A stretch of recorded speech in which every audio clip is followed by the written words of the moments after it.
Dear colleagues, good day, good morning. I think we can start. Mark, please. Дорогие коллеги, доброго времени дня. Думаю, можно начинать. Марк, вам слово. Panel. Before I start, just to say hello and to thanks for joining this interesting panel this morning. Okay, good morning everyone and welcome to the second day of our symposium with the St. Petersburg State University of Economics, the Hamburg Institute for International Economics and the Jacob Frenkel Zuckerman Institute for Global Economics to discuss our second day of our panel. They are going to go over what we call a future reimagined, birth of positive outcome. Yesterday, over the last 8 hours, we have a lot of discussions about the way we can redefine and redesign the global economy. There was a lot of short-term perspective, but also medium-term perspective. And we can start really to think about, we are not going to go back to the old world, and we are going to try to move forward to try to look at a set of important questions. The future of money, we can clearly see more and more central banks embracing digital currencies. Is going to be a long-term scenario and a long-term challenge for all central banks, including in emerging markets in advanced countries. We are going to look after that about the importance of connectivity, the global connectivity agenda, and what we have discussed yesterday already, the future of cities, and clearly how we can reallocate capital and labor to try to figure out a pathway for our low carbon and sustainable economies.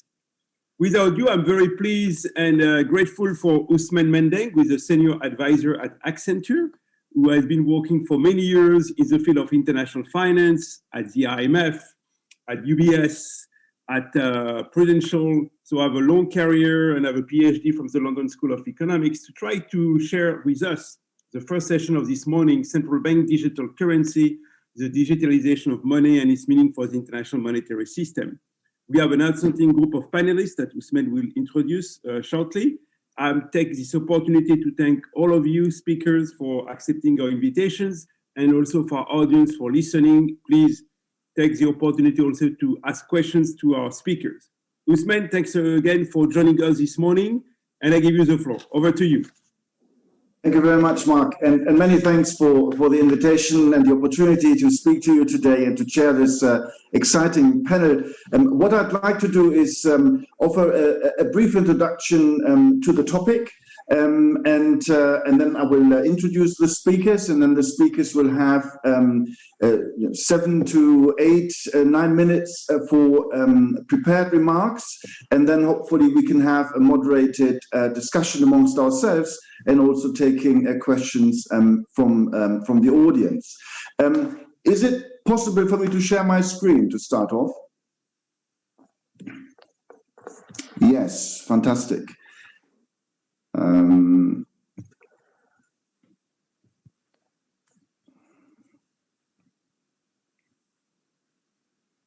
Can you see my screen now?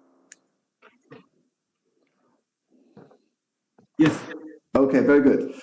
All right. So just to kick off the debate and the panel discussion, just to give you a brief overview. I'm with Accenture. We are working on a number of CBDC projects with the Central Bank of France and with the Riksbank in Sweden, and clearly it is an exciting sort of environment that has developed very rapidly, and it is fair to say that CBDC was evolved from the margins, sort of the fringes of the central bank debate to its core, and has now been elevated to the center, really, of the international economic policy agenda. So a big change that happened over the last, I would say, 12 to 18 months. And just to serve as a reminder where we are and what is leading the discussion now. And I think this is particularly pertinent for the focus we want to have for this panel, namely the connection between CBDC and the international monetary system. So we had the ECB in October of last year releasing a report that was interesting, in particular, because it seemed to announce a completely new approach to how central bank money could be used in international transactions. And this is to say that a future digital euro should be used also by non-residents. So this is a significant departure of existing central bank practice, where central bank money is very local. The possibility that a future digital euro could be held by non-residents would allow central bank money for the first time to be used in international payments.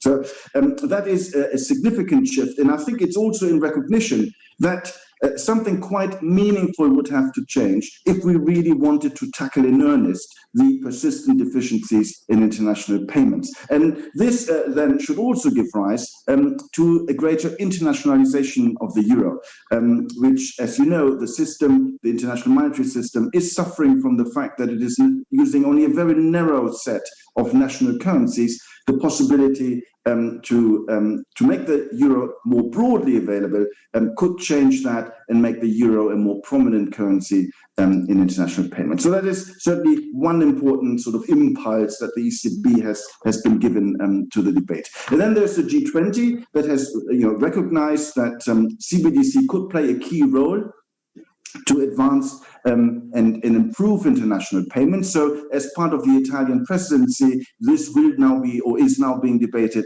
as part of the working group on the international financial architecture. So again, a recognition that CBDC, is now very much mainstream and part of the core agenda. And then there have been two developments in the US, which I think are worth mentioning. One is the US Office of the Controller of the Currency, one of the lead regulators in the US, that recently published its so-called interpretive letter, where it has basically encouraged banks to adopt a stable coin, so digital coins issued by banks, and offer blockchain-enabled financial payments applications, in large part to ensure that banks can remain competitive in what is an increasingly changing payments environment, where blockchain is likely going to become one of the key technologies going forward. So again, an important signal that while CBDC is about the medium, this is about the change towards more of a token-based financial market infrastructure.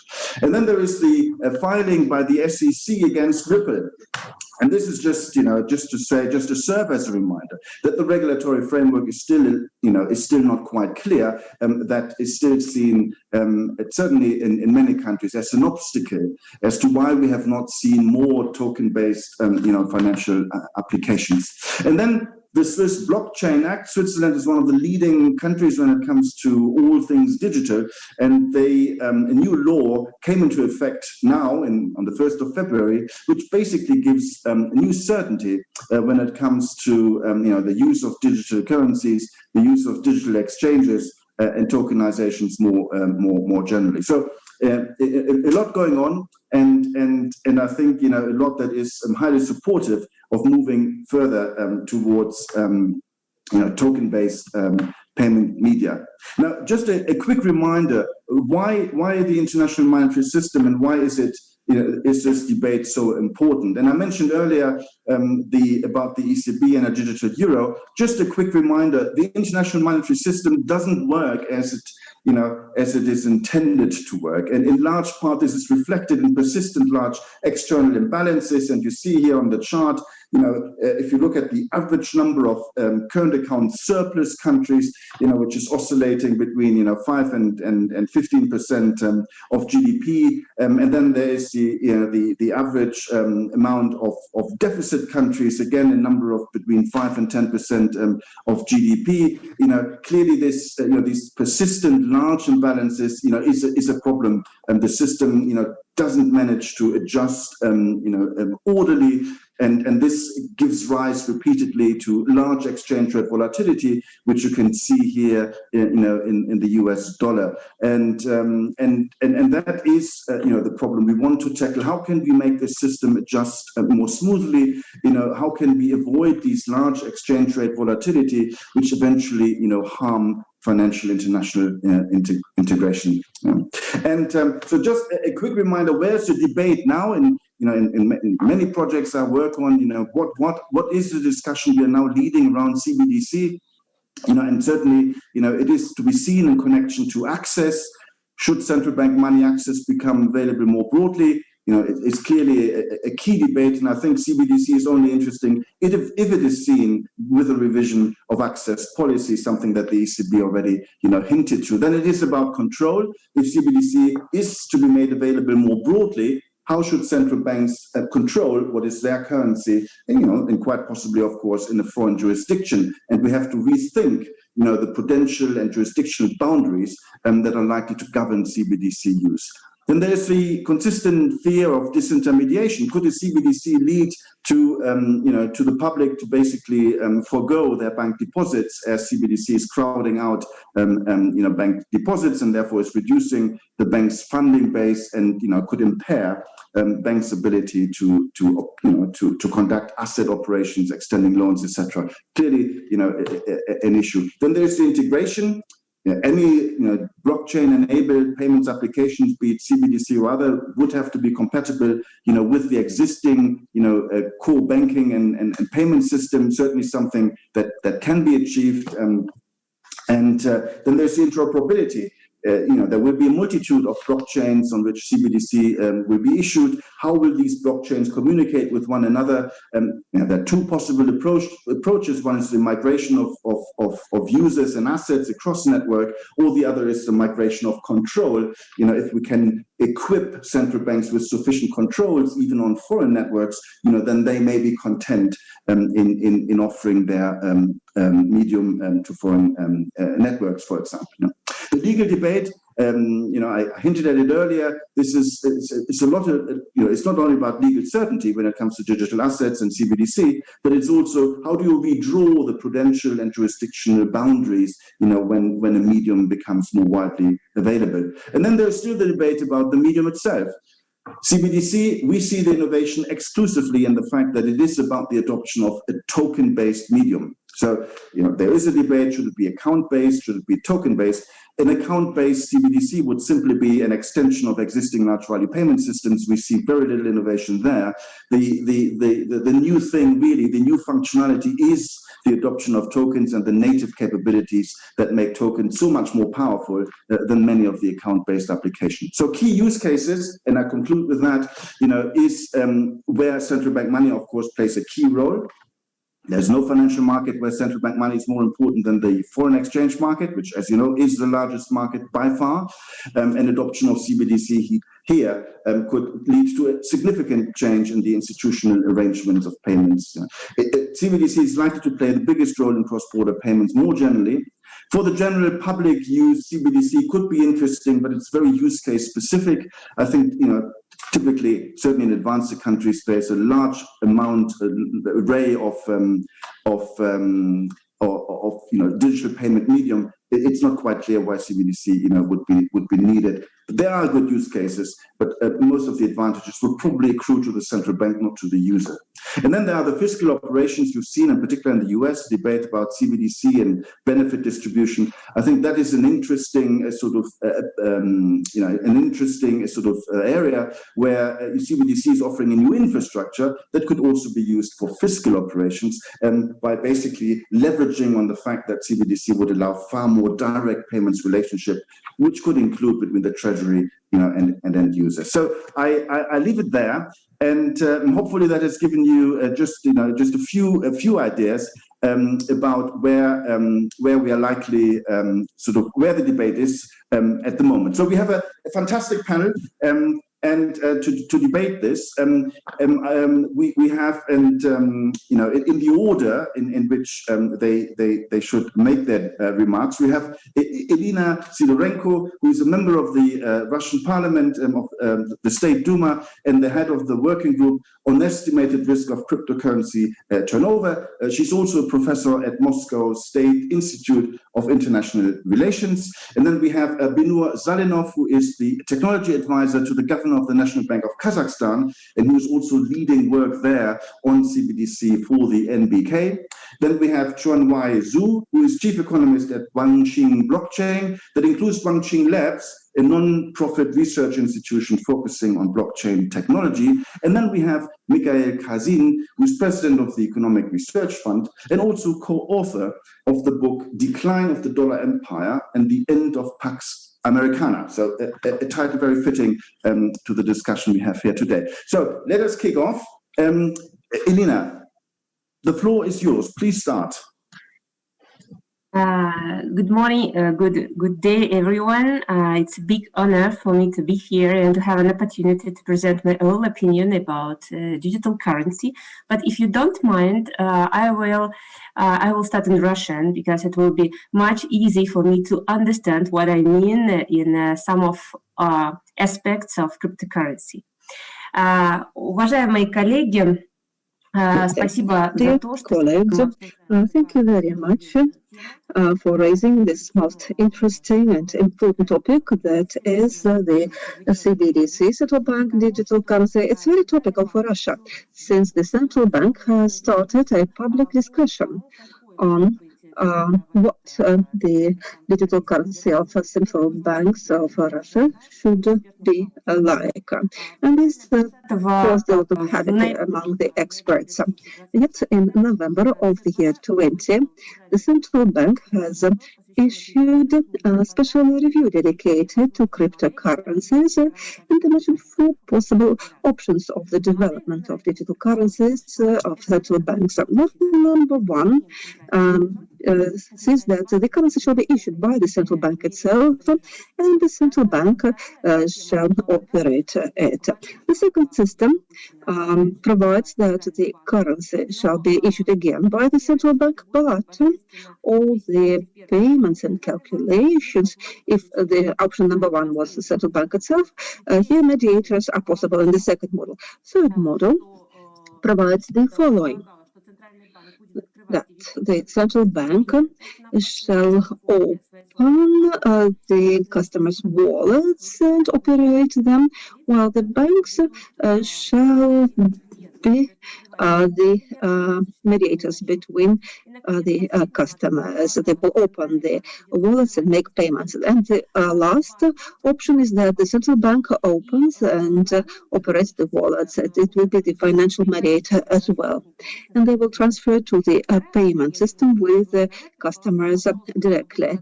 And yeah, let me get back. The model number two was that it's for the interbank payments. And it will be just between the central bank and the credit borders. Now, the priorities are model number one and number three. What's the special features of Russia? And what are the risks for implementation, not in Russia, but in other countries as well? At present, we observe the following situation in the world. It takes place in China and many other countries. They issue their pilot projects of central bank digital currencies, but in none of the countries, the project didn't go further than a pilot project. In any case, the governments do not regard the central bank digital currency as a new pillar of financial system. They don't see it this way.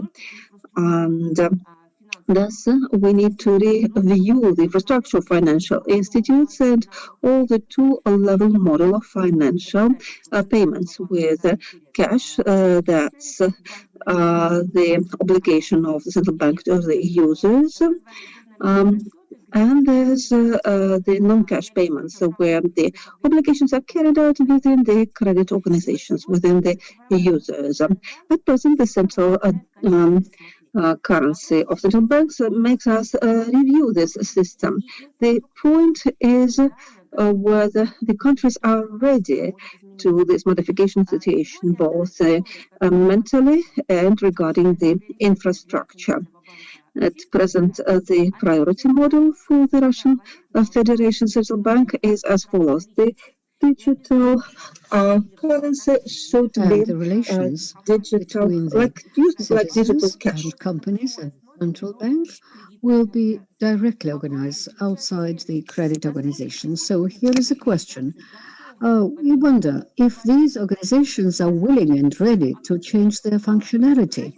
from the active participants and players in the market, financial market, and go down to the level of the intermediaries in the arrangement of settlements between different entities. Now, the second story is as follows. We wonder if this, not only for the Russian Federation, but for many other countries, a serious blow on the credit organizations, because many of the customers, many of the users which have their accounts in those organizations would rather work with digital currency and will not have any relations with those credit organizations, but rather with the central bank of the country. So it means that if the digital currency of the central bank is in the market, the banks of the second, third, and other groups of banks will lose their customers, because the customers will either go to the banks which offer very large interest rate, or will simply refrain from that and would rather have relations with the national central bank. Now, saying that, we should not forget something else that is quite important, and some other examples. Now, there are two examples. First of all, Venezuela and Ecuador. The story of Venezuela is demonstrating quite clearly to us that the currencies supported even by the commodities in reality can lose at these very serious financial market, since there are certain political issues involved and there are interests of the customers involved. But then there is another example, the example of Ecuador, who introduced the digital currency and then had to recognize the digital currency of the central bank proved not viable at all. Ecuador used to be a country which considered dollar to be its main currency, and thus it actually had undermined its advantages in front of other countries, because the prices used to be quite high. Then they introduced the digital currency, one digital currency equal to $1 in cash. This could work very well, except for one thing. The national currency was devalued because there was an absolute absence of trust in the population to the bank itself, to the National Bank of Ecuador. And when this national bank introduced its own currency, even with the dollar support, they had to recognize that the mistrust to central bank with the population is also reflected on the attitude to the digital currency. 2 years later, this digital currency as a phenomenon actually disappeared. And the state itself actually recognized that it had not been able to forecast the development of events in this part. So this is something we should remember and discuss when we talk about digital currency. We should not forget about this. Now, another important issue, which is also important for us at present, because unfortunately countries do not have a common understanding what the central currency central bank digital currency is. It a financial product at all? And it a lot depends on what particular scenario we choose. The system of financial control and regulation, the architectural relations of the central bank with banks and other entities depends on that. So we either select a sort of a symbiosis, a combination of the product and the infrastructure. Then we should understand well enough who has the responsibility for the properly built financial architecture. Is it a central bank or the credit organizations, banks? So another important issue. How are these currencies going to interact in the intergovernment, interstate settlements? What systems of control of the foreign economic activity are going to be involved in this type of relationship?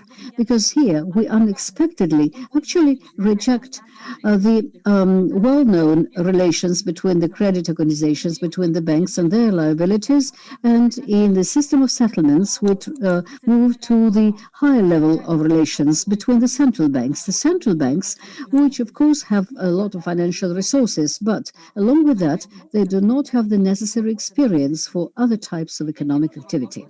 So it's another issue to be resolved, and the Russian Federation today is open and quite willing to discuss the prospects of the development of the digital ruble, because potentially we have everything necessary for that, and we have serious advantages. Among them, I should mention high technological level of the financial products that Russia is emitting today, the good development of the digital technologies, blockchain, including the existence of Russia of the state blockchain, and I'm talking about the master chain emitted by the central bank and the larger banks of the Russian Federation, on the basis of which even today quite a lot of interesting digital and financial projects have been started, and the trust and confidence of the population towards the central bank in Russia and financial products emitted by them.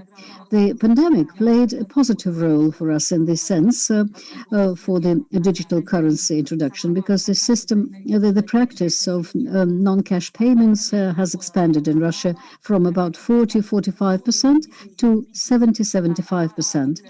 And the active development of the wideband internet today makes it possible for wider groups of the population to have e-wallets and digital wallets. And with all of that, I would like to mention, as a lawyer, I would like to mention some of the details. I work in the field of financial security, so let me speak about those. So some of the mainstream problems that we might encounter from the point of view of the legal protection, not only in the Russian Federation, but in the world as such. First of all, the potential growth of the thefts, because this particular instrument is quite new. And here is some data for the Russian Federation. Last year, the number of fraudulent acts in connection with the use of the internet has increased by 50%. If we take data for other countries, we can see that the situation there is quite similar to that. On the one hand, we are moving the economy to a high level, but on the other level, this distant work leads to a very different level of protection. Then there is no mechanisms of the return and the payment of the lost assets. And we don't know how the countries are able to resolve this problem. As far as I know, not a single country as yet has developed an effective mechanism of removing this particular risk. Another important risk, the absence of the limit of time for the offline wallet. That can lead to fraudulent claims. And that's another question. Who is going to be liable for paying out of this money? The credit organizations, banks, or the Bank of Russia, which will have to cover to mitigate the consequences. Another important component, the absence of mechanism of the criminal procedures associated with the digital ruble. Not a single legal act in any country at all stipulates liability for this type of theft, the theft of digital currency. And then the law and order authorities are not ready to carry out this protection. And today, not a single country has systemic measures focused on the training of the police in order to ensure their ability to work with the new types of currencies. It's hardly possible to train all the police officers. And then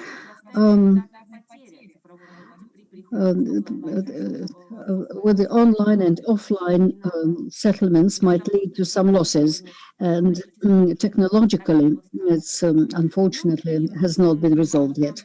And then it's important to remember that in Russia we have a certain conflict, a legal conflict between two essences: digital currency of the central bank which today is one of the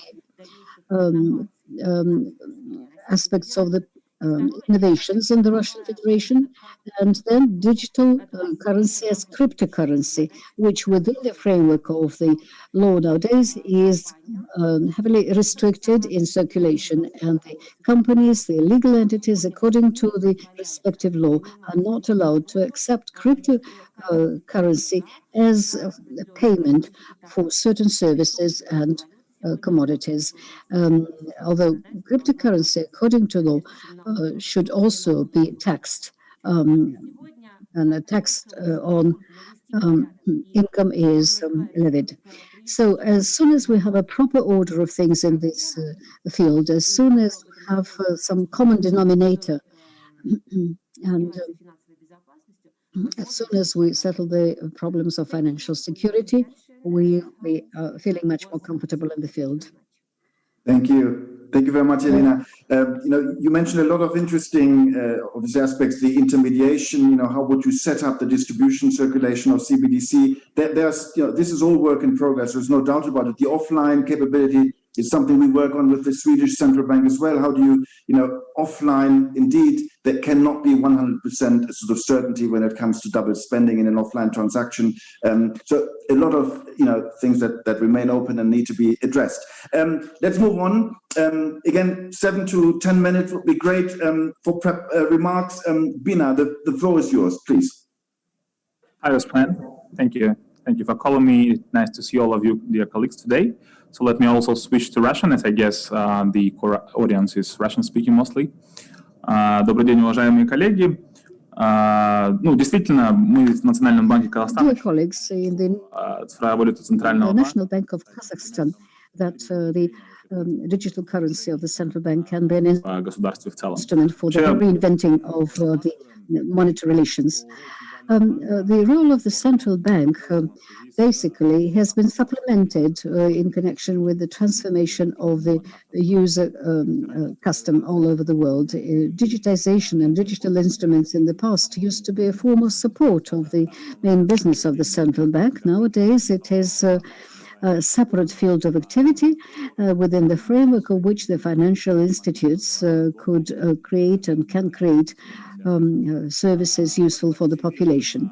In this context, well, of course, the most important element for us is the national payment and settlement system, which,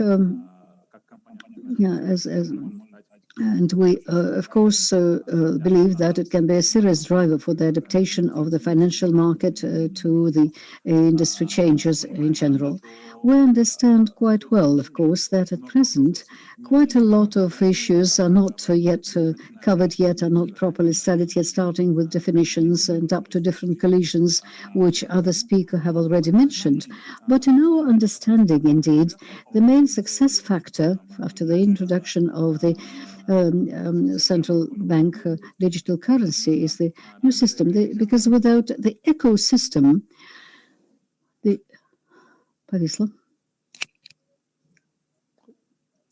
I'm sorry, there is no sound coming at all. Yes, it looks like we lost connection with Bino. Shall we wait a little bit?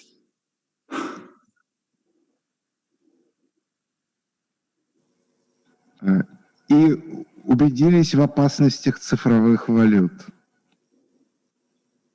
Us how dangerous, a thought of danger these digital currencies are. So is it? Okay. Well, what shall we do? Shall we continue with John Y and hope that Bino? Oh, he's back. He's back. Yeah. All right. I'm sorry. Oh, right. We see, yeah. Right. I'm sorry. Ну и в контексте этого я просто So хотел... in the context of which I wanted to share our vision, the digital currency in Kazakhstan and what we're planning to do about that. First of all, for us,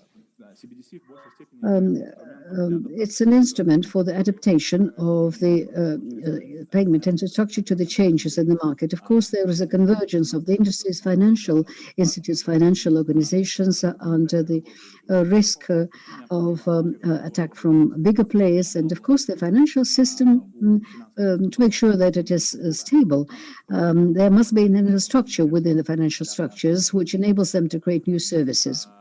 And not only the financial institutes are within that field, but the state itself should be able to work with these instruments. And here, indeed, there is a dispute.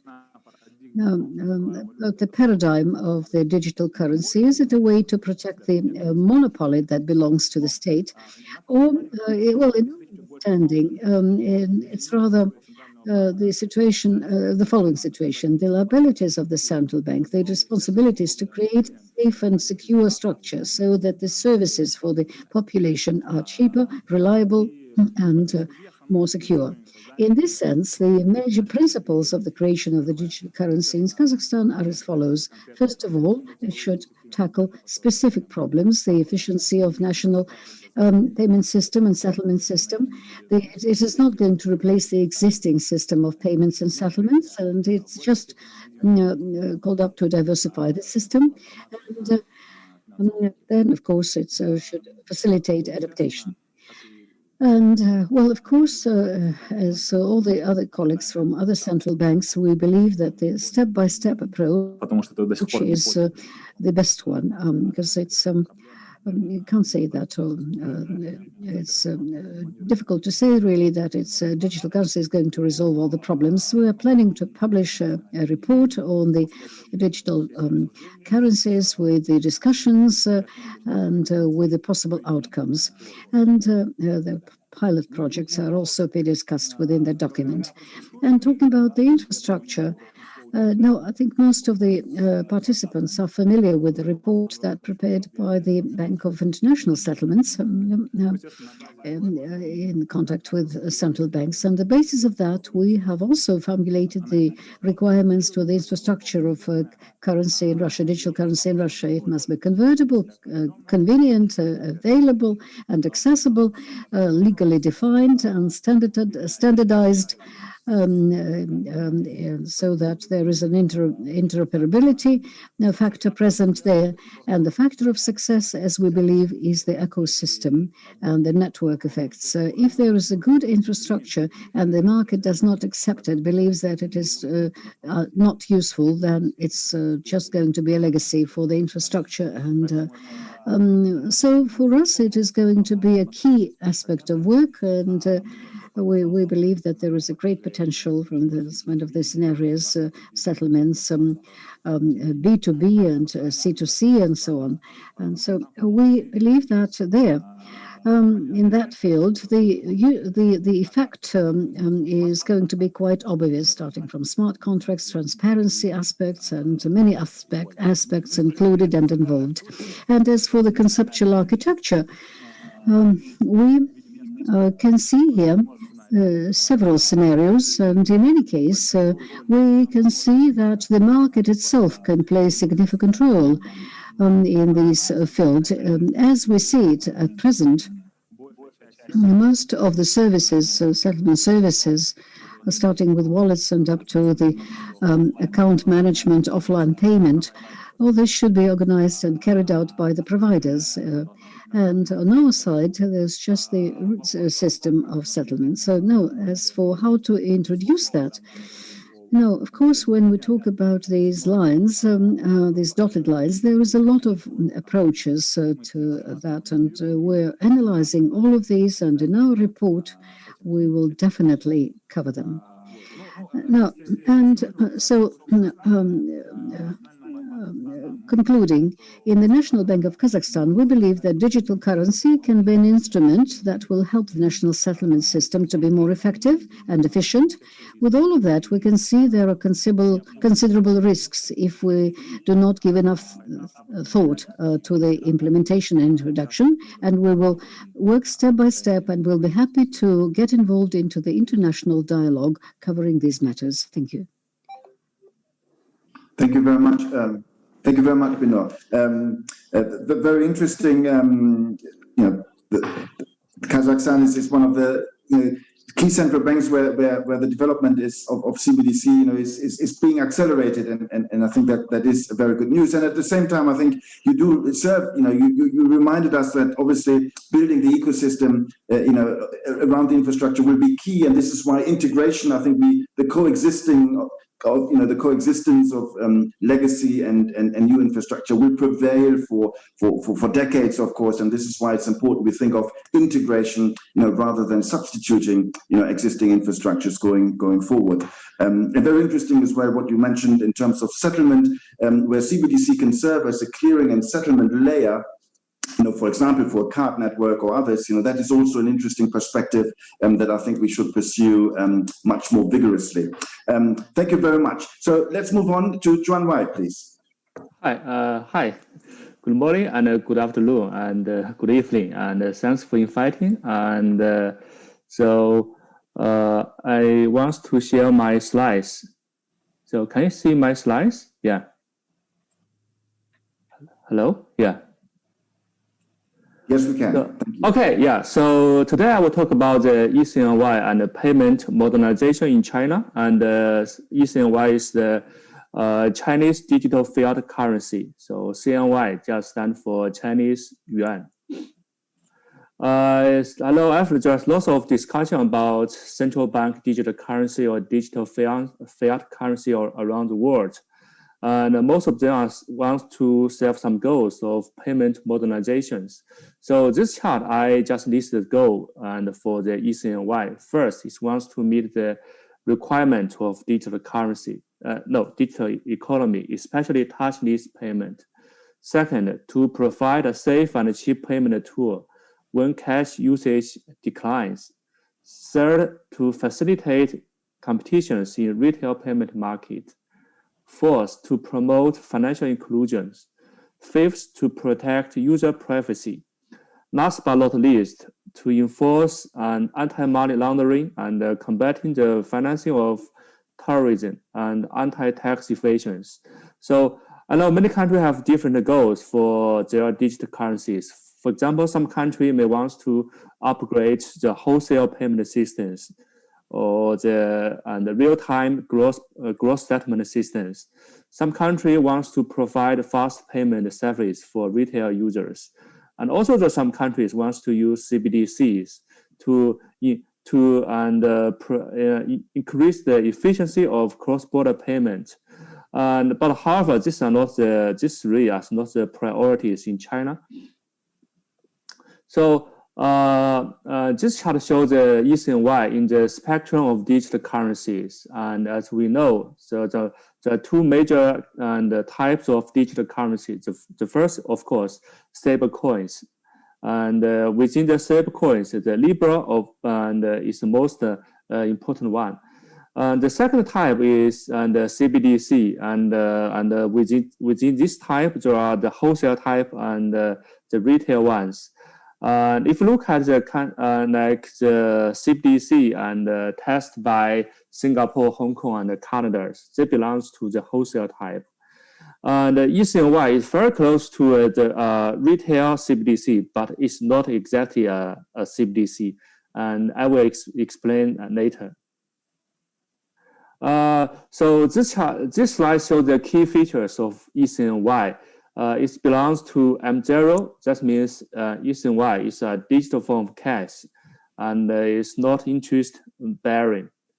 And eCNY is centrally managed by the Central Bank of China, and therefore it doesn't use blockchain technology.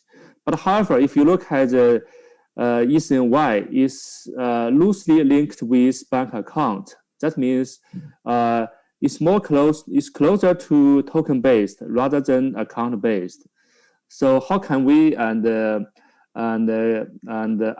this design? And basically, you can consider eCNY as a token inside a centralized ledger rather than distributed ledgers. And eCNY offers controllable anonymity. That means in terms of technology and is anonymous, But however, it can be linked to user identities through the KYC process. And for retail users in China, and they need to use eCNY wallet, and it's an app inside mobile phones, and managed by 6 designated operators. And those are the 6 top banks in China. And the overall user experience are very similar to non-bank payment tools, such as Alipay and WeChat Pay. And however, eCNY also supports offline payment. That means if both of us has an eCNY wallet in our mobile phones, so even if we sit in for example on an airplane with no Wi-Fi connection or internet connection, we can still make a payment with the eCNY and just use our phones. And it's similar to NFC payment, but with more advanced security features. And China has conducted eCNY pilot testings and in 10 cities and in China. And we expanded the testing to foreign users in the 2022 Winter Olympic venues. So there's a very important question: why eCNY is not a CBDC? I just want to quote some very important comments by Mr. Zhou Xiaochuan, and he's the former governor of PBOC. And eCNY adopts a 2-tier operating models. So the PBOC, the Chinese Central Bank, is at the first tier, and commercial banks, especially the 6 designated operators, are at the second tiers. And eCNY is not a typical CBDC because eCNY is not necessarily a claim on the central bank. For example, if you look at the CBDC projects and in the other words, and usually there are claims on the central bank. And in China, the second tier institutions, and that means the 6 designated operators, and they have the ownership of the eCNY, and the relationship between the PBOC and the designated operators are more than the simple wholesale and retail relationship. So how can we understand this? How eCNY works? And this one shows the design of the eCNY. And it's very similar to the linked exchange rate systems of Hong Kong. So in Hong Kong, there are 3 note issuing banks, and they are authorized to issue Hong Kong dollars bills. And to issue the Hong Kong dollar notes, they must deposit US dollar reserve with the Hong Kong monetary authorities. And this is very similar to China's. So the banks issue the eCNYs, but backed by the deposit reserve and kept with the central bank. And so that means in the future, there will be 2 types of M0 in China. The first one, of course, is the physical cash and issued by the central bank. It's a claim of the central bank. And the other type is the eCNY issued by the 6 banks, but they are backed by the deposit reserve. And China is now just announced its plans to modify the central bank law just to make sure that the eCNY is a legal form of the cash in China.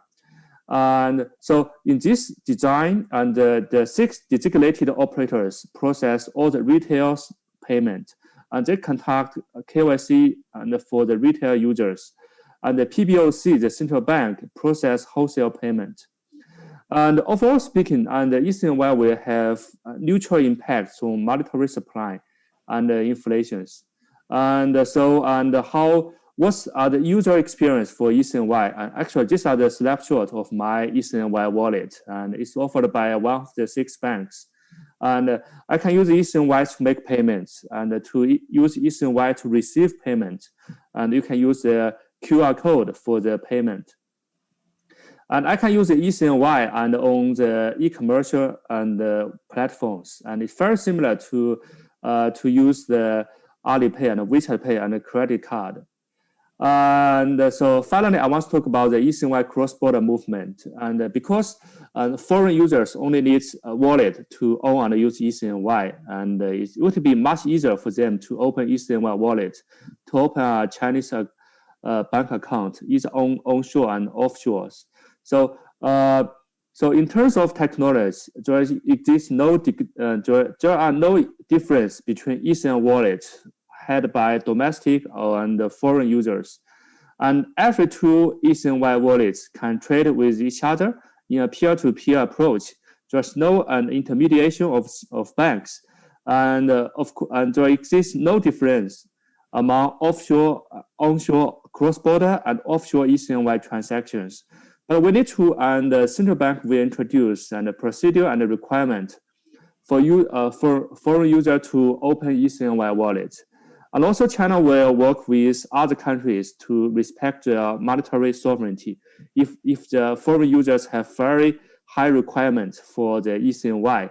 And recently the PBOC and has set up a joint venture with SWIFT and the international messaging companies for transaction and cross-border transactions. And so what are the use case for eCNY cross-border use case? And I think there are three. And first, cross-border e-commerce. Second, and foreign users based in China, and that will happen next year. And finally, Chinese users going abroad. So this use case mainly belongs to current account transactions. That means the payment for cross-border and getting goods and service, and it belongs to C2C and C2B. And the foreign user may be subject to stricter quota limits because of the KYC requirement. But we don't know the details at this moment. So there's one very important question is, how should foreign users get eCNY in the first place? Of course, they can get eCNY as a gift from Chinese users, or they can get eCNY for their service for Chinese people. But most foreign users may want to use foreign currencies to exchange for eCNY. And this is still a question for CNY convertibilities.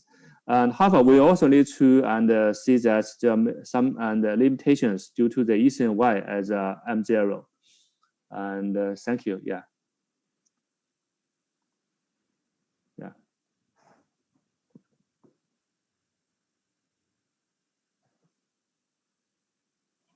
There is no sound. There is no sound.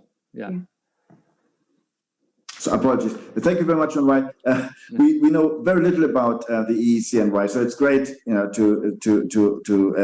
you shared your insights here. And clearly, the possibility that this will be rolled out very soon, obviously, would make it one of the first sort of, I mean, we have the Bahamas with the cent dollar, but one of the first sort of major rollouts of a leading central bank. So very interesting to look at this and how, in particular, it fits into the existing, currency intermediation structure in China. One thing I'd like to say very quickly is that the two-tier model or multi-tier model, where the currency is distributed effectively by financial intermediaries, is something that is also fully compatible with a CBDC. It's a model that in Sweden, for example, we are implementing, where we basically replicate the cash cycle using CBDC. Yeah. But let's move forward. Last but certainly not least, to Michael. Michael, please, for your prep remarks. And then we go to Q&A, and please, on the chat, do post questions if you have them, and then we will try to pick them up, as we go forward. And if you pick them in Russian, and unfortunately, my Russian is very poor, but so please try to put them in English, or maybe we can have them translated. Thank you, Mikhail, please. Спасибо. Я искренне благодарен организаторам. I'm very grateful to the conference organizers, to FINIC or Unicorn. I'm using the old name of this institution, and I'm very grateful to Mark Zangner. With him, yet in the year 14, at the Economic Forum in Astana, we discussed different kinds of issues of today's presentations, and that's why I participated in his project, Bretton Woods Next 70 Years. Many present-day issues were mentioned yet then. I would like to stress one of the issues raised today. That is, first of all, it was mentioned, first of all, by Madam Sidorenko. The question was whether we are sure that the usage of digital currency should provide the necessary effect. We understand that Venezuela is not the brightest example of what may happen in the world. However, pay attention to the following. The interest in digital currencies appeared lately in the recent years, and that's due to the fact that we have the economic crisis in the world. Hence, the question raised today is whether we are sure that using digital currencies should enable us to resolve the basic problem of this crisis. Won't it happen that we will have the same problems as with traditional currencies? That should be the basis of our considerations. Of principal importance is the following. I'm deeply convinced that the appearance of digital currencies is in many ways explained by the fact that the monetary methods to stimulate global economy, to incentivize it, has kind of disguised traditional currencies. They failed to do it. But if history continues, digital currencies shall be compromised in the same way. Modern economy is based on credits. That's the main incentive of development. This mechanism started in the year 1914 when the Federal Reserve of U.S. was formed. Then later at Bretton Woods Conference, the thing continued. I'm appealing to the what was prepared by Marx, and then it was adapted to modern conditions via the financial reform in the United States after the year 81. It was called that law. That's Reaganomics law. And the essence of the last adaptation was allowing direct refinancing of the consumer's debt. The efficacy of this mechanism kept going down. The added value was diminishing when new emitted dollars, issued dollars appeared, and by the year 2008, that's when the modern crisis started. This mechanism stopped working. Since the year 2008, there was no real growth of global economy. We're talking just about the accountant's tricks that enable to transfer the debt growth into the nominal growth of the added value. However, the real level of life of people on average is going down, and more countries are involved into this critical process. The cost of this tool, of this mechanism, is high. It's not for free. The price is the cutting down of the share of the U.S. economy in the global economy. In the year 40, it was over 50%. Now it's less than 20%. For that reason, the Trump rationale was to raise the level of American economy. That's what Trump wanted to do. Now Trump left, Biden came, so the process shall continue, shall it? In this case, we won't be able to support the mechanism that worked since the year 1944. I can tell that the Michael Cousin Fund of Economic Research is now dealing with the development of new models, new economic models, macroeconomic models. Hence, we've made a presentation just before the elections in the United States. We've roughly saying compared the plan of Trump and the plan of Biden. And the difference between them is not whether the decline will or will not take place. It will take place anyway. But the only difference is the speed and the manageability of this process. Руководство большинства стран использует, ну, например, Most of the countries are using the pandemic as an instrument to objectivize the crisis. And this makes it possible to step away from the public discussion of the basic economic problems. And along with that, the structural crisis in global economy, the disintegration between the household expenses and the real incomes, might lead to a considerable decline of the global GDP. I remember how, together with Mark Kuzan, we took part in a large roundtable discussion with the participation of the prime ministers of numerous countries of the world in 2014 and 2015 at the Australian Forum. And the cosmetic measures aimed at the preservation of the basic development paradigm will not provide us a guaranteed outlet of crisis. And most probably the world will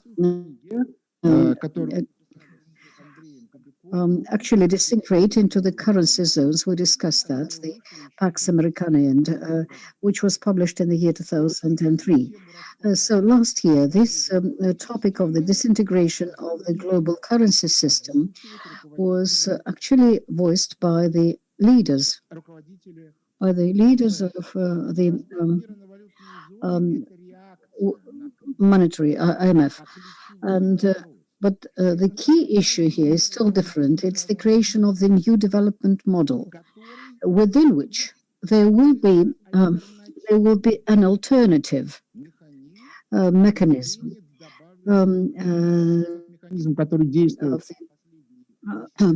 added value measures, because the mechanism that existed over the past decades does not create any added value any longer. In the book, The Memories of the Future, probably translated into English, and one can buy it through the Amazon, although with a different title.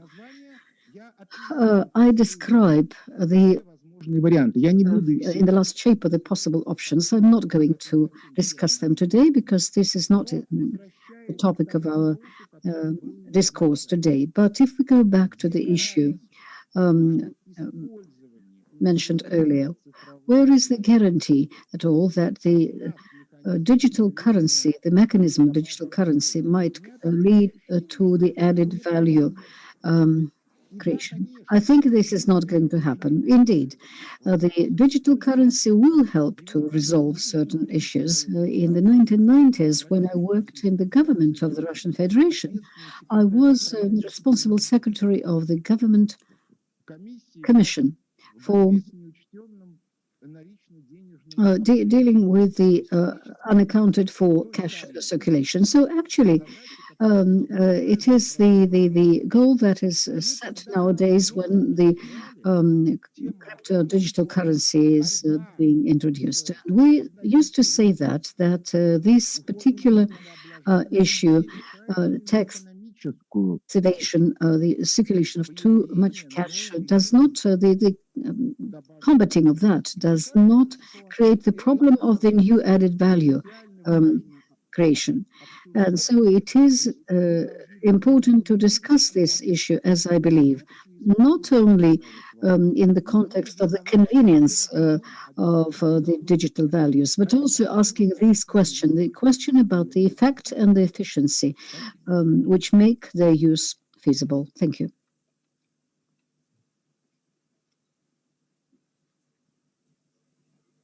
Thank you very much, Mikhail, and yeah, can you hear me? Yes. Thank you very much, and for your comments, and and I think it's the use case for CBDC is key. It doesn't necessarily, obviously, solve all problems, and I think we need to be, we need to be focused on where the value added indeed is greatest. And as I mentioned earlier, I think it is where central bank money plays a special role, and this is typically in wholesale transactions for low value, high volume transactions. There are maybe possibly many alternatives. Let's go to the Q&A. I understand that Benoit will have to leave very soon, so I'd like to kick off with him. Give him would like to ask him a question. And again, I'm encouraging the chat. If you post it in English, I will also be able to pick it up. But if not, if others on the panel, Russian speakers, spot an interesting questions, please do pick it up and share it with the panel. I unfortunately will not be able to do that. Before you leave, therefore, can I ask you regarding the sort of trajectory for Kazakhstan? One of the you mentioned the ecosystem and the development of this. Now, CBDC for me is also part of what is a more general trend of greater diversification in payments by actors. We have, for example, non-bank, non-financial institutions that are offering their payment media. By geography, we are rethinking the sort of the reach that currencies may have in the future. And then by mediums as well. I think the adoption of a token can allow us to do new things. We haven't talked about programmability, but clearly the fact that we can embed the most complex business logic, at the token level, will allow us to do very, very new things. Could you give us a perspective? How do you see that, in the payments landscape of Kazakhstan? How do you see this diversification go, and what role you think CBDC could play? Are you still there, or has he left already?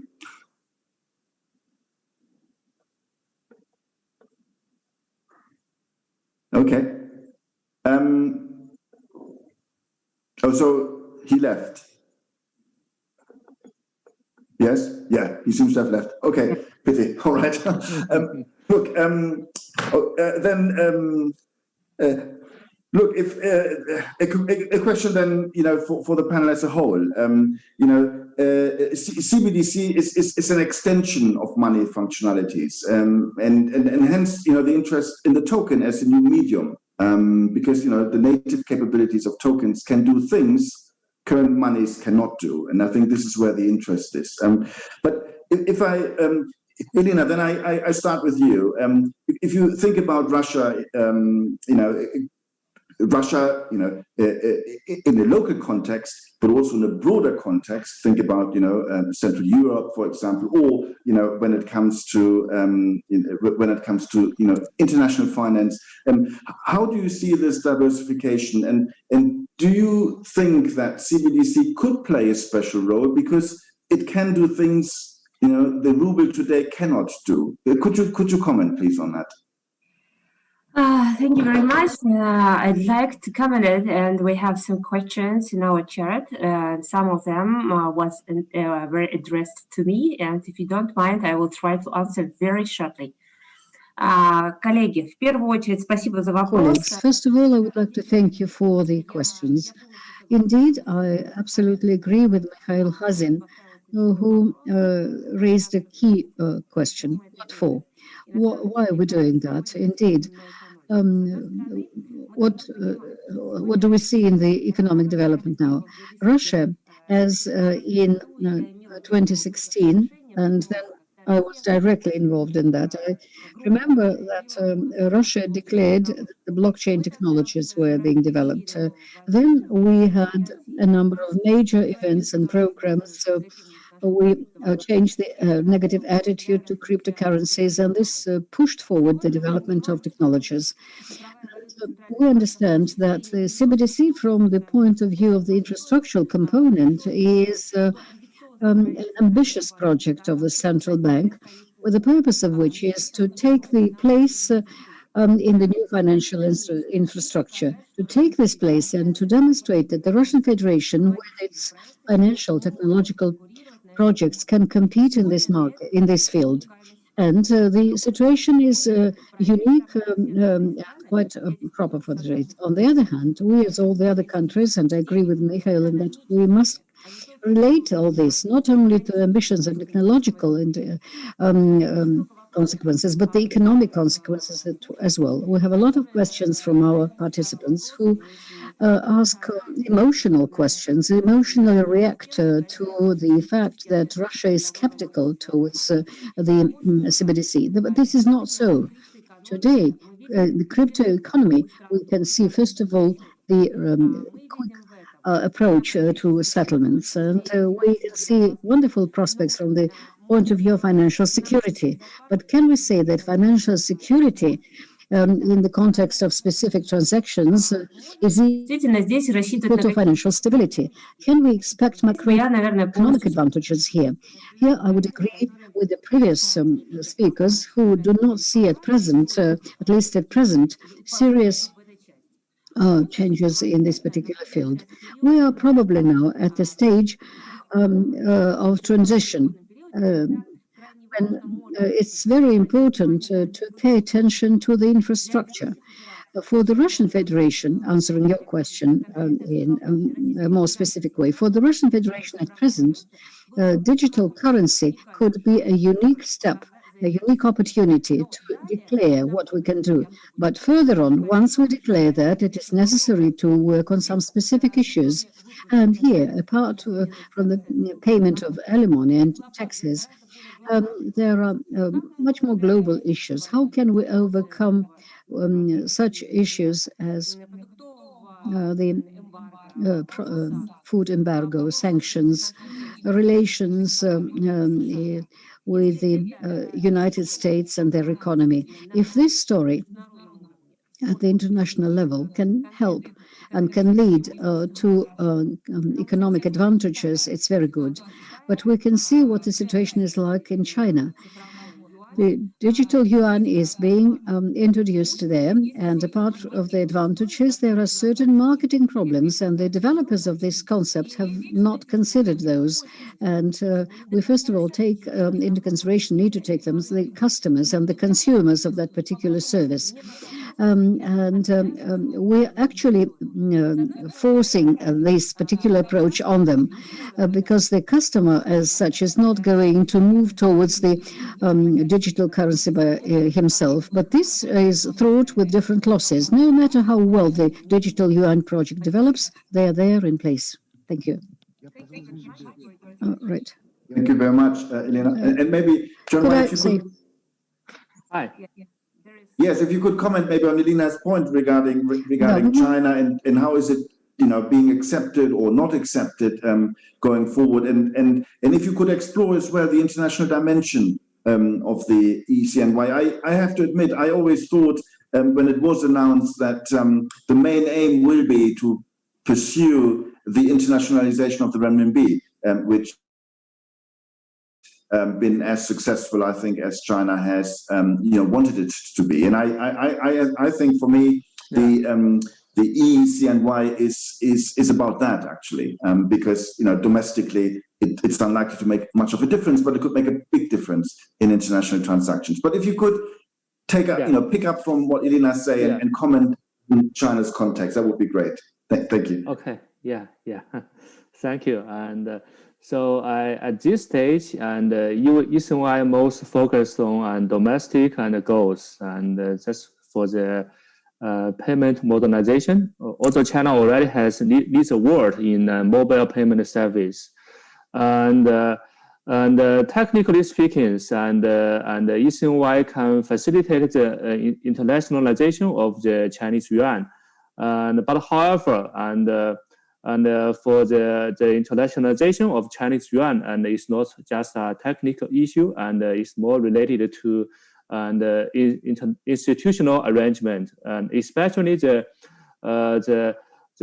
openness of the capital account, and I think that this is the most important and factors for the Chinese yuan to go abroad, and I think this also applies to the eCNY. So, and even if, and as I just mentioned in my slides, and even if the eCNY makes it easier for foreign users to own and use Chinese yuan, but how can they get eCNY in the first place? And how can they use their foreign currencies to exchange for eCNY? So it's still an issue of capital account convertibilities. But now I think China is working in these directions. And with the joint adventure just announced, I think last week, and between the Chinese central bank and SWIFT, but it will be a step-to-step process. And so, as you know, China and also thinking the very long term. Yeah. Okay, thank you very much. And indeed, it's not a technical issue. Of course, it also has to do with the liberalization basically of the RMB, of course, you see. But it is, it's a fair reminder that even when there were significant exchange controls, for example, in Japan or and in Europe, these currencies like the Japanese yen and the German mark, they did become international currencies despite residual restrictions on the financial account. But yes, it is very much also an issue for more liberalization. If I could go to Michael, please. Again, you seem, maybe I misunderstood you, but you seem skeptical as to what is the advantage really of CBDC, and that it may not be clear why it would add anything that existing currencies could not do. Maybe I misunderstood you, but could you develop that a little bit more? Is for you CBDC something that is nice to have, but not really important? And if not, why not? Could you comment on that, please? First of all, let me say a couple of words about China. The problem is not the problem of liberalization, but in China, as I said, there is surplus money supply connected with a lot of investments. There is the surplus situation. So China is not interested in in taking yuan out of China, out of the Chinese economic zone, which does not comply with the boundaries of China, but the area of economic management, as well as the United States cannot allow the limitation of the stock markets. And so there are objective reasons for that.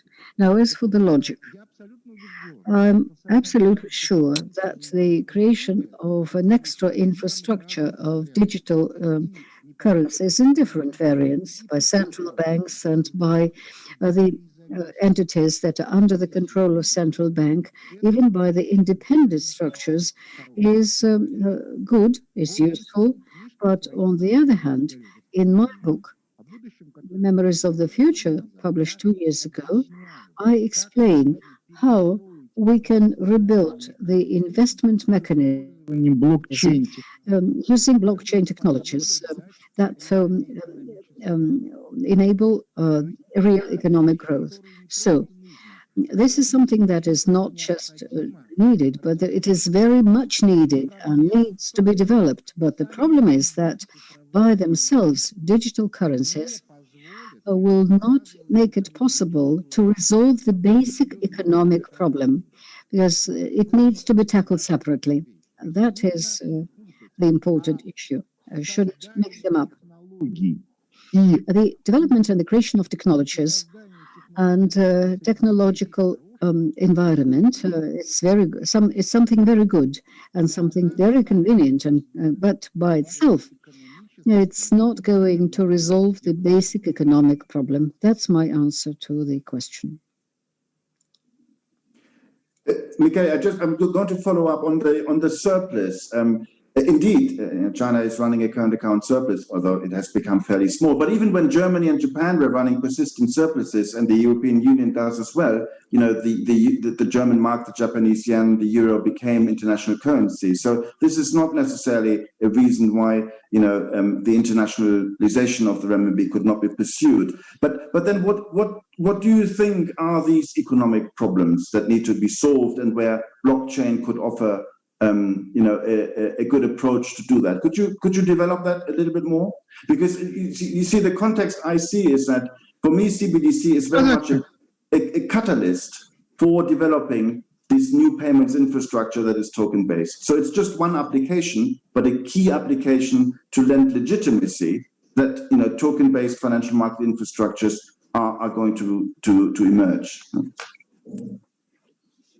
Знаете, я сошлюсь на... I will refer to the round table. Regard the round table. I think that was in the year in 12, I believe at Astana 2012 in Economic Forum. That was the time when there was a debt crisis in Europe. Remember Greece, Italy, the PIGS country, and there was a dispute over there. I was the moderator of that forum, and the following people were present: Tony Blair, Karim Asimov. Karim Asimov was the Prime Minister of Kazakhstan at that time, on one hand. On the other hand, the winners of the Nobel Prize in Economy. Those Nobel Prize winners started to tell the forum, what's the problem? Let's make a non-deficit budget, and all the problems, all the debt problems shall be resolved.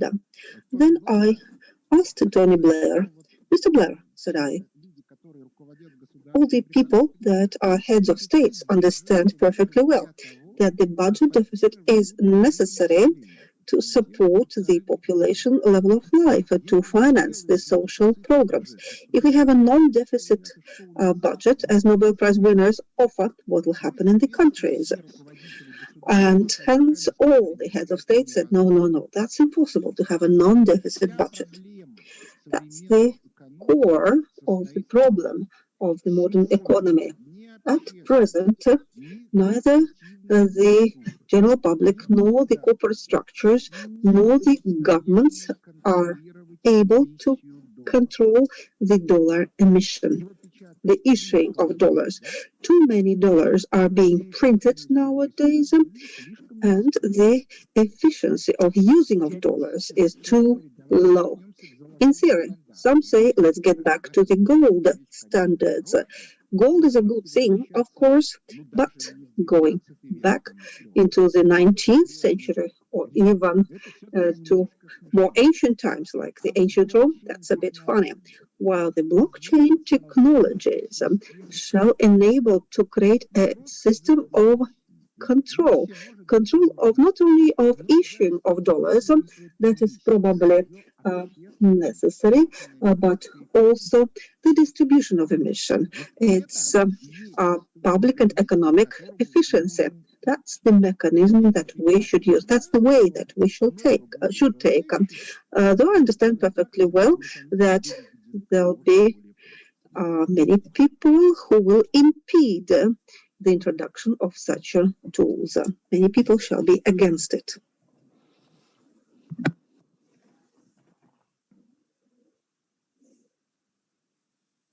Okay, thank you. If we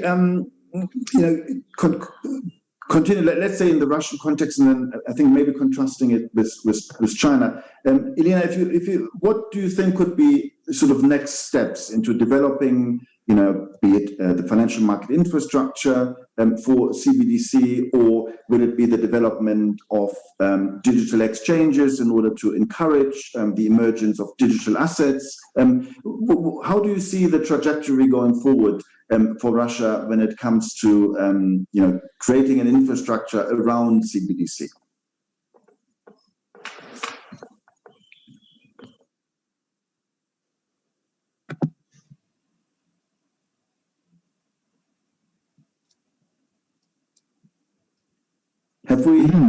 Это ваша тема. Yeah. Okay. That's your topic. So I can answer if you don't mind. Mr. Chair. Have you, you may not have you heard my question? No? No? Yes, I heard it. So first, okay, in Russian. На самом деле мы должны понимать, что введение сегодня цифровой In fact, валюты... we should understand that introduction of the digital currency nowadays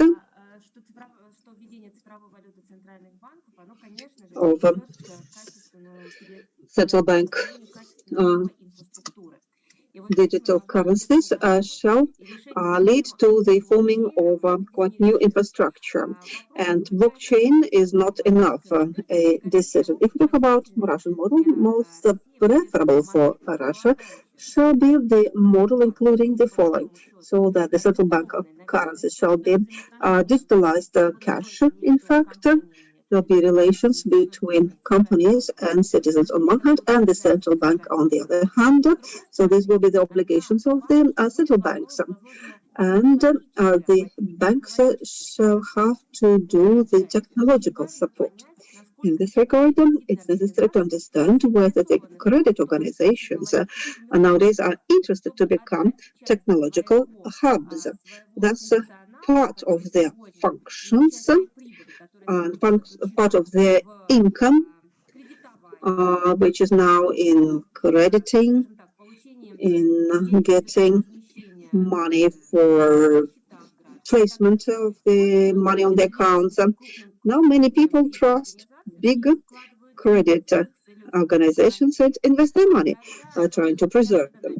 And if all of a sudden this money shall be placed into the digital wallets, banks will start losing income. So we should understand the mechanism of inclusion for the banks into the new infrastructure. Who will form the new exchanges? Who will do the placement of the assets? If these are the banks, they should have their natural interest, their fees, their income from this activity. Is the central bank willing to share with customers, enabling them to finance, to get income in future? On the other hand, I quite agree with Michael that this will provide transparency. Perhaps we are making a dress for a new economy that doesn't exist yet, but nevertheless we are making this technological dress that will later provide the painless transfer to the new economy. While we design this dress, we should understand about the system of taxing. Tax system. We should understand the system of administration of taxes. Right now we keep talking about it, but we haven't approached the solution yet. The other thing, important thing, is insurance. Who will insure the digital wallets? Right now we have the Institute of Insurance of the Bank Deposits. That's quite a clear thing, and it's supported both by the government and the credit organizations and the central bank. How will digital insurance be organized? We can't tell yet. Obviously, we do see a number of benefits, including transparency of payments. Still not clear and non-transparent are the options that shall be included in this new architecture, especially considering the following fact. We can't yet understand how we'll make that seamless interaction between the cryptocurrency and the digital currency of central banks. Both is coming from the future, and we should make peace between them. In Kazakhstan, digital currency is allowed. In Belarus, it's allowed as well. In Russia, it's not allowed. How shall we relate while we have the common Eurasian space? We haven't yet thought about it, and each country has developed its own model while we are living in the digital corridor of Eurasian Economic Union. So this is not yet resolved. We don't know how compatible shall be the countries between each other when developing those uniform approaches of, first of all, financial control organization. That's it. Thank you. Thank you for your attention. Thank you very much. Very, very interesting remarks. And I think the idea of maybe, a common currency for this economic corridor, that would be something really interesting. Look, I'm conscious of and just on the banks as well. Of course, banks will need to adopt new functions. I mean, be it, issuance of wallets, be it the custody function that comes with it. And so, yes, absolutely, the banks need to be on board. Otherwise, it's impossible for these for the CBDC to be brought into circulation. Look, I'm conscious of the hour. I would like just to give to John Y and to Michael just last comments. Unfortunately, the time is up. But if you could please offer last comments on what was said and what you think we should look going forward. John Y, start with you, and then with Michael, and then unfortunately the time is up. Oh yeah, so I think so the CBDC and has lots of flexibility. So if you look at the report by the Bank of International Settlement, and both in terms of economic design and technology and design, they have lots of possibility, and so it's an open field. And of course, and eCNY and it's just one solution amongst many, and so I think this is a very interesting and exciting field and sectors, and we look forward to more innovation and in these areas. And we are very glad to see that. And so maybe it's the first time in the world, and central banks and around the world has moved towards the frontier of innovation. No, that's very true. Central banks are in the lead here, absolutely, with the fintech industry. It's a historical anomaly. You have to go back to the 19th century with the introduction of modern banknotes, when the last time central banks were leading innovation. Okay, unfortunately, the time is up. You have the last word, please.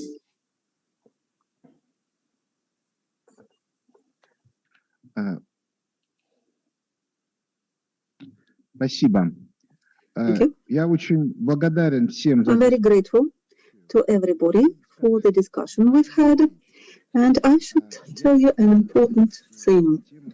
I believe that the topic of digital currencies and blockchain technologies shall play a very important role in the future of global finance. But one important circumstance has to be taken into consideration. If this topic isn't in line with the topic of restoration of economic growth, then this rising of interest to digital technologies and finance may disappear. And I do not want this to happen. Thank you. Thank you very much. Very wise words. So, thank you so much to the panelists and for your comments. Again, I'm most grateful for your participation. Unfortunately, I couldn't read the Russian chat. I wish I could. Mark, back to you.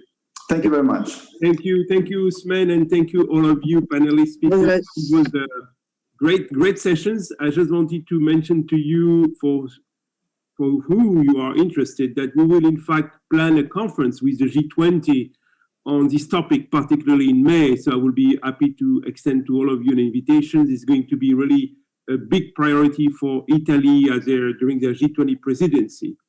Before that, just a digital coffee break as we have now outlined before, and we will reconvene at 11 a.m. Paris time for the next session on global connectivity agenda.